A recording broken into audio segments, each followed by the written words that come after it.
नमस्कार, आप देख रहे हैं डॉक्टर साहब आपके साथ मैं हूं मुस्कान। दर्शकों, आज के इस एपिसोड में हम बात करेंगे कैटरेक्ट के बारे में। हम ये जानेंगे कि जो भी लोग कैटरेक्ट का ऑपरेशन करवाते हैं तो उसके बाद क्या कुछ प्रिकॉशन लेने की ज़रूरत है। और इससे पे खास बातचीत करने के लिए आज हमारे साथ मौजूद है डॉक्टर ओजस्विता सिंह।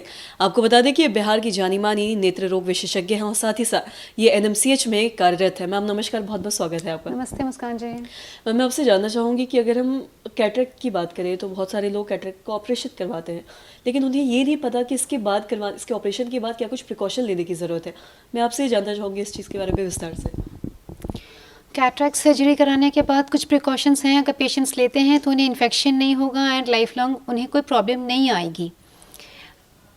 जैसे सबसे पहले आँख में पानी नहीं जाना है, तो क्या प्रिकॉशंस लेना है इसके लिए कि जब भी नहाएंगे तो गले के नीचे से नहाएंगे, चेहरे को गीले तौलिए से पोंछना है।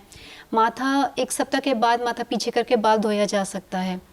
एक हम लोग प्रोटेक्टिव ग्लास देते हैं, इधर ब्लैक और वाइट, तो वो चश्मा पहनना है ऑल द टाइम। लेकिन क्या होता है जब घाव सूखता है, आँख खुजली करता है, तो पेशेंट सोए में अगर उसे मल लेंगे तो दिक्कत हो जाएगी। तो चश्मा पहन के सोएंगे तो वो रब नहीं करेंगे एटलीस्ट फॉर अ वीक। उसके बाद इचिंग भी कम हो जाती है, पेशेंट की हैबिट हो जाती है। क्या होता है कि कभी भी घर से बाहर जा रहे हैं तो जो प्रोटेक्टिव ग्लासेस दिए गए हैं उसे पहन के जाना है। आइज़ को एवरीडे क्लीन करना है। क्लीन करने के लिए एक आते हैं वेट वाइप्स आँख क्लीन करने वाला, उससे एवरीडे कर सकते हैं। या अगर वो नहीं है तो कॉटन का एक टुकड़ा लेके साफ़ पानी में डालना है, उस पानी को कॉटन के साथ बॉईल करना है, दिन ठंडा होने छोड़ देना है। जिस समय वो पानी सुसुम हो जाता है, अपना हाथ साबुन से धो के रुई निकाल के निचोड़ के आँख बंद करके पोंछ देना है। तो ये एवरीडे करना है। जो भी मेडिसिन प्रिस्क्राइब रहती हैं पेशेंट्स को, वो सब जिस आई में सर्जरी हुई है उसी आँख में डालना है। जब भी ड्रॉप डालना है तो एक एक बूंद करके डालना है। एटलीस्ट कोई 2 मेडिसिन के बीच में 10 to 15 मिनट्स का गैप देना है। जल्दी जल्दी नहीं डालना है, नहीं तो पहले वाला धुल के निकल जाता है। जब भी दवा डालना है तो पेशेंट को समझाना है कि नीचे का पलक नीचे करके गड्ढा बन जाता है, उसमें एक ड्रॉप डाल दे। ऊपर का पलक ना छुएं, उसी के अंदर में कटा हुआ रहता है।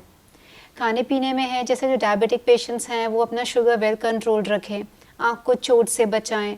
अगर आँख में दर्द होती है, चाहे आँख का रेडनेस बढ़ता है, तो फिर तुरंत डॉक्टर से कंसल्ट करें। जी, और साथ ही अगर हम लोग बात करें, अगर आँखों की हम बात कर रहे हैं तो कैटरेक्ट में बहुत सारे लोगों को हम देखते हैं कि कई बार लोग ऑपरेशन नहीं भी करवाते हैं, कैटरेक्ट को ऐसे ही छोड़ देते हैं। तो क्या ये आगे जाके ऐसा भी हो सकता है कि दिखना बंद हो जाए या ऐसी कोई दिक्कतें आ सकती हैं? दैट्स ट्रू, गांव में ऐसा होता है। जैसे पेशेंट्स इग्नोर करते हैं, स्पेशली फीमेल्स हैं, वो लोग इग्नोर की रहती हैं या किसी भी रीज़न से। तो क्या होता है, कैटरैक्ट धीरे धीरे मैच्योर हो जाता है, फिर वो हाइपर मैच्योर हो जाता है। जब कैटरैक्ट हाइपर मैच्योर हो जाता है तो या तो वो फट जाता है, और या वो इतना स्वेल कर जाता है कि आँख में पानी के डिस्ट्रीब्यूशन को हैम्पर करता है, जिसके कारण आँख का प्रेशर बढ़ जाता है। या वो मोतियाबिंद फट जाने के कारण उसका जो न्यूक्लियस है वो पीछे की तरफ गिर जाता है। तो उन सब केसेस में विजन हमेशा के लिए तब चले जाने का डर होता है। सो टाइमली इंटरवेंशन कराना है। जब सर्जरी कराना ही है तो टाइम से कराइए। आँख तब डिले करके आँख की रोशनी हाँपर करके क्यों करवाना। जी, और साथ ही हम ये भी देखते हैं कि जब भी कैटरेक्ट की बात आती है, इसके ऑपरेशन के बारे में अगर हम बात करें तो अक्सर ऐसा कहा जाता है कि ठंड में इसका ऑपरेशन करवाना चाहिए। तो मैं आपसे जानना चाहूँगी कि इसमें कितनी सच्चाई है? एक्चुअली ये पहले ऑलमोस्ट 10 ईयर्स पहले जो भी सर्जरीज होती थी आई की, वो बड़ा कट किया जाता था, उसमें 5 सूचर्स लगाए जाते थे। तो जो टाँके हैं वो गर्मी में पकने का डर रहता था एंड पेशेंट को एक स्टेट पोजीशन में लेटे रहना होता था। उस समय से ये ट्रेंड शुरू हो गया कि जब कराना है तो विंटर्स में कराना है, गर्मी में नहीं कराना है क्योंकि दिक्कत होती है। But now it is it's not so. अब क्या होती है, जो सर्जरी होती है वो मोस्ट कॉमन हो गई है फेको इमल्सिफिकेशन या SSES। इन दोनों केसेस में है कि हमें कोई टाँका नहीं लगाना होता है पेशेंट को, एंड इनफैक्ट अब तो हम लोग को इंजेक्शन भी नहीं देते। तो अब नहीं फ़र्क पड़ता है कि गर्मी है कि ठंडा है, अब तो पूरे साल ही होता है।